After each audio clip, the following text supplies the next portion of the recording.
매일 아침 하나님과 함께 누리는 하늘의 양식, 오늘 만나. 둘째로 시므온 곧 시므온 자손의 지파를 위하여 그들의 가족대로 제비를 뽑았으니 그들의 기업은 유다 자손의 기업 중에서라.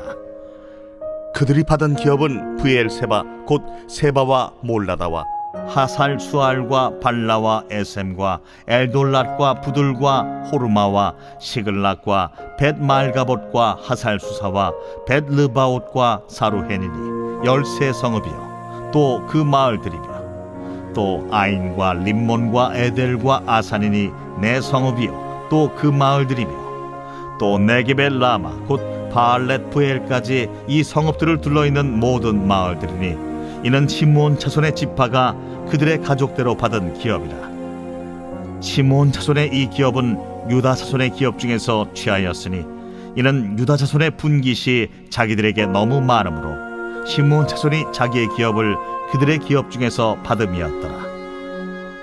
셋째로 스불론 자손을 위하여 그들의 가족대로 제비를 뽑았으니 그들의 기업의 경계는 사릿까지이며 서쪽으로 올라가서 마랄라에 이르러 다페셋을 만나 용노암 앞 시내를 만나고 사릿에서부터 동쪽으로 돌아 해 뜨는 쪽을 향하여 기슬롯 다볼의 경계에 이르고 다보라스로 나아가서 야비아로 올라가고 또 거기서부터 동쪽으로 가드 헤베를 지나 엣가신에 이르고 네아까지 연결된 림몬으로 나아가서 북쪽으로 돌아 한나돈에 이르고 입다엘 골짜기에 이르러 끝이 되며 또 갓닷과 나할랄과 시므론과 이달라와 베들레헴이니 모두 12성읍과 그 마을들이라.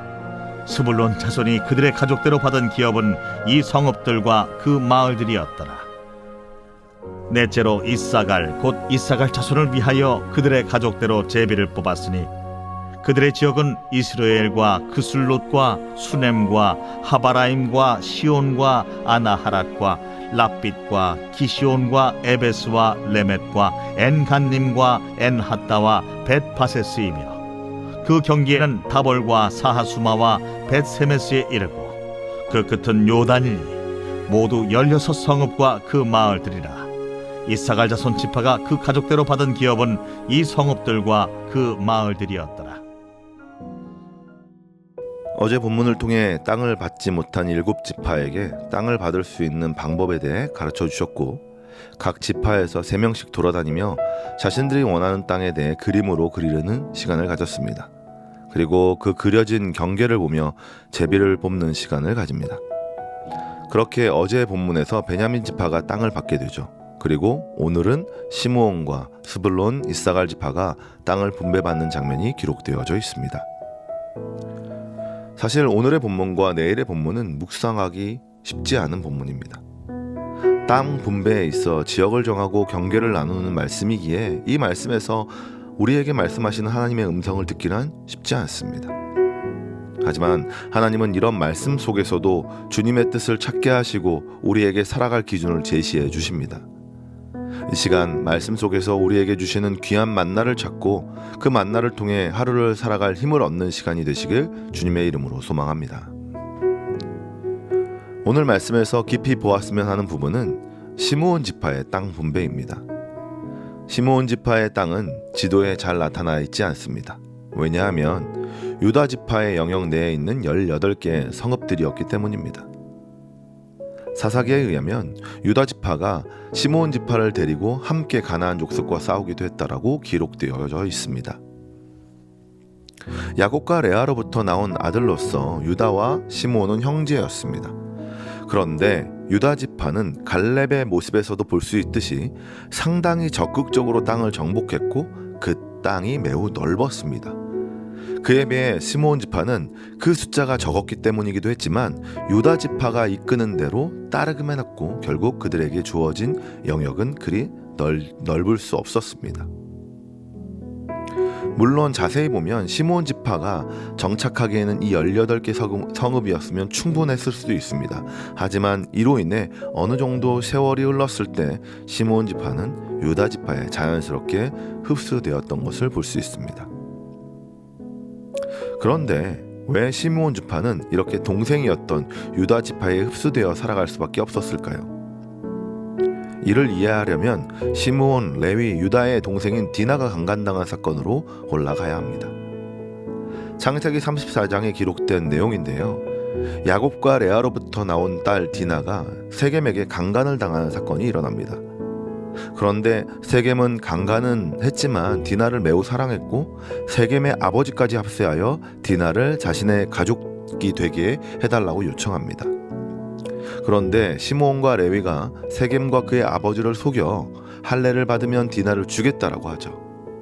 그런데 이방인들이었던 세겜과 그의 민족들이 이 요청을 수락합니다. 그리고 세겜이 그의 백성들과 함께 할례를 받죠. 그런데 할례를 받고 아파하고 있을 때 시므온과 레위가 그들을 찾아가 사륙하게 됩니다. 자신의 동생을 창녀처럼 대했다 생각했기에 그들을 무참히 살해한 것이죠. 그런데 야곱이 이 일을 두고두고 기억합니다.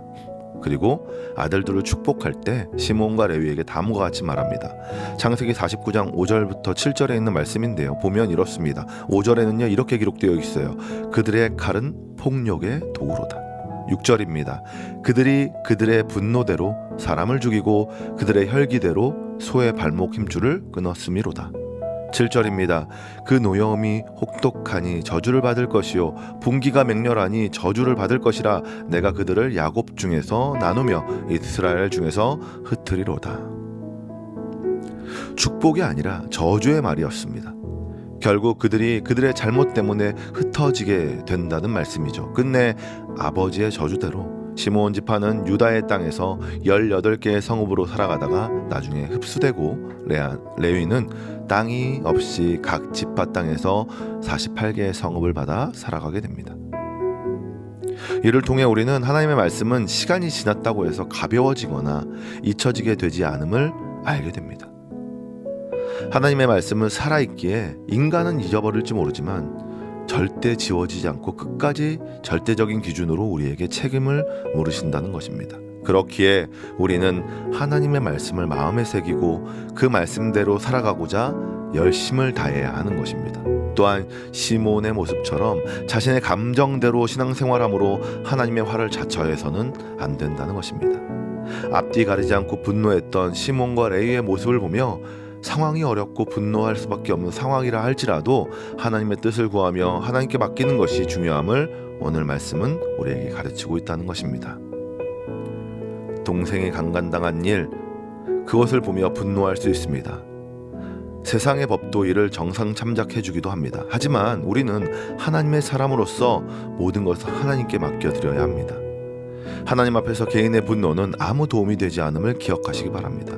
특별히 개인의 분노를 내려놓으시고 십자가에 달려 죽으신 예수님을 바라보며 끝까지 하나님의 뜻을 쫓아 살아가시는 모든 성도님들이 되시길 소망합니다. 그럴 때 우리 삶에 큰 기업이 주어지게 될 것입니다. 하나님의 축복이 임하게 될 것입니다. 시므온을 통해 알게 된 가르침을 기억하며 오늘 하루도 하나님의 말씀을 깊이 새기며 우리의 감정이 아닌 하나님께 모든 것들을 맡겨드리는 모든 성도님들이 되시길 주님의 이름으로 축원합니다.